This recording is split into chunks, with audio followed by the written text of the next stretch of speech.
It's 18 minutes to 7 o'clock. Last year witnessed the spread of revolution and the implosion of autocratic regimes with the dawn of the Arab Spring.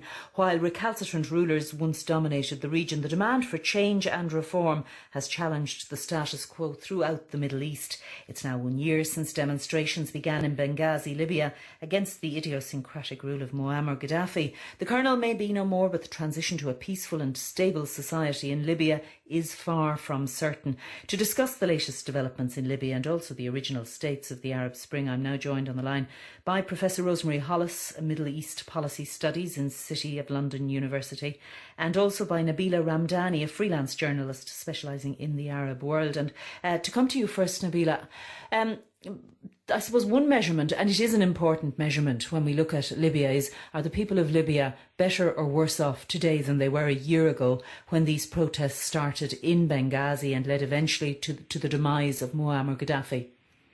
Well, to be perfectly honest, I do worry about countries like Libya, where a revolution based on not much else except anti-Gaddafiism, if I may put it that way, and extreme violence has created a hugely volatile situation, and bringing order to a vast country like Libya is going to be extremely difficult indeed, and there are already signs that the National Transitional Council is acting in a manner which is as secretive and repressive as the regime it replaced.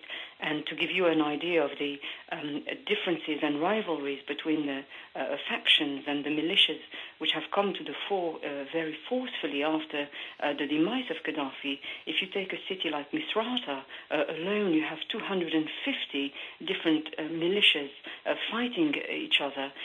There are harrowing reports coming out of Libya by human rights organizations pointing to human rights abuses, the concentration of Gaddafi loyalists in makeshift prisons, the torture that is going on. There's widespread rape as well against both men and women.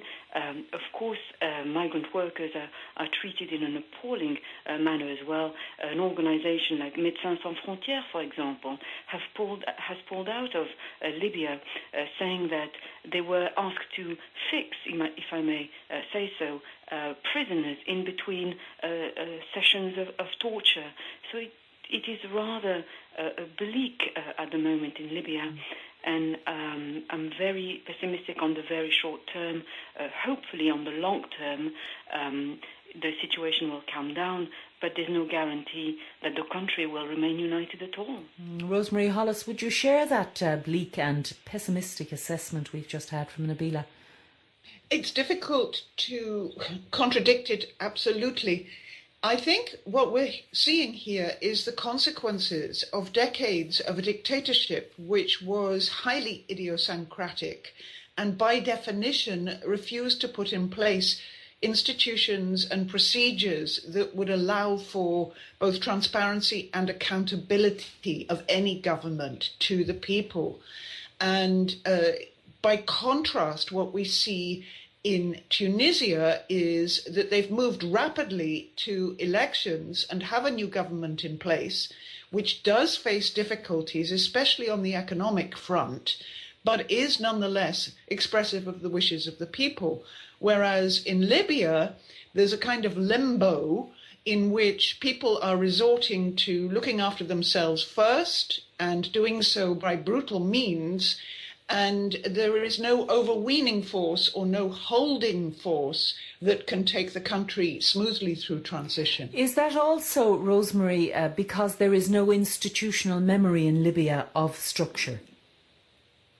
I suppose you could say that, yes. And also democratic practices and arrival in power through qualifications and free and fair competition as the best man or woman for the job is not something that is something that you have to get used to doing. It's not that the people don't know how to do democracy, it's just that they have no experience or trust that good offices, good intentions will be rewarded. To come back to you, Nabila, and because we had that Western intervention in Libya, it may be still too early to make this assessment, but do you believe that experience of Western intervention was a wise development? think, Western intervention proved necessary when Gaddafi was indeed threatening a bloodbath on Benghazi, where the uprising started a year ago. I had problems, if I may put it that way, with the shape the military intervention took, because it was very, very clear that the objective of the intervention went from the protection of civilian lives to regime change, ending up in the murder of Colonel Gaddafi himself. So I think, and this is the kind of situation which is now problematic when you consider a country like Syria, where you have countries like Russia and China who are very reluctant to allow a UN resolution to be passed because of the mission creep that took place in Libya. Remember that the military intervention in Libya was justified because of a feared onslaught on the population of Benghazi. The situation in Syria, of course, is one of an actual massacre against civilians. I want to talk about some of the other countries involved in this Arab Spring. And Rosemary, you mentioned Tunisia, which did move relatively quickly to elections. What about the Egyptian experience? Well, in Egypt, it's another contrast with both Libya and Tunisia, in the sense that the institutions that predated the revolution are still in place. What's been removed is Mubarak, the president, and his immediate entourage, and several of that immediate entourage are being tried for corruption and graft. But the military cannot maintain order on the streets, especially in the face of ordinary crime. And the people were objecting to the police forces and the security forces, whose methods were harsh and included torture. They've somewhat disappeared from the streets and nothing replaces them. So ordinary Egyptians have no personal security in the event of ordinary violence and crime.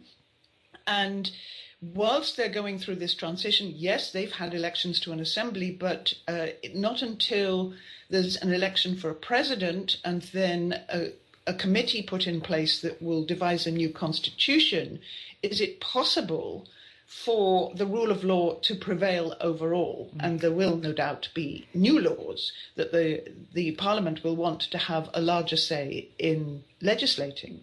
Just briefly, Nabila, we all of the regimes we're talking about were secular nationalist regimes that imploded. Is there any evidence that we may see the fall of a royal regime in the Middle East, like Bahrain or even Saudi Arabia? Well, I think what's happening in the region and the fall of dictatorships across the Arab world gives us reasons to believe that monarchies are not immune to the kind of pro-democracy demonstrations. And in fact, they have been widespread across the region, including in monarchies like Morocco, the Gulf monarchies as well. In Bahrain, of course, Saudi Arabia, which has gone underreported, but where demonstrations have been going on since March last year. And when all these regimes, and especially Saudi Arabia in the case of Bahrain, live rounds have been used against pro-democracy demonstrators. So I think these regimes have been making significant reforms in their own country to try and diffuse the growth of pro-democracy demonstrations. There we must leave it. Nabila Ramdani, freelance journalist specialising in the Arab world. Thank you. And Professor Rosemary Hollis, Middle East Policy Studies in City University, London.